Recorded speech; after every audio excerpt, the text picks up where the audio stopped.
Mulungu ndi Mulungu wochita zatsopano. Munthu ukapita kwa Mulungu zilibe ntchito kuti iweyo umadusa mnyengo yotani.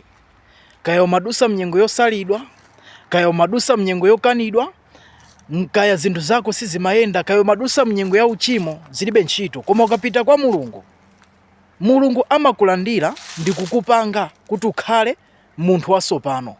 Ndi chifukwa chake mawu a Mulungu akunena kuchokera ku 2 Korinto chapter 5 verse 17 akunena kuti mwa Khristu Yesu zakale zapita kwasala zatsopano. Kutanthauza kuti ukapita kwa Mulungu, ukapanga chisankho ndi kupita kwa Mulungu kuti ineyo lero lino ndiyamba kuyenda ndi Mulungu, zakale zonse zija ndasiya, ndipo Mulunguso amakhala wokonzeka kuchita chatsopano ndi iweyo. Ukasiya zakale zija ndikupita kwa Mulungu, Mulungu amakupanga iweyo kukhala watsopano, ndipo Mulungu amapanga chilichonse cha iwe kukhala chatsopano.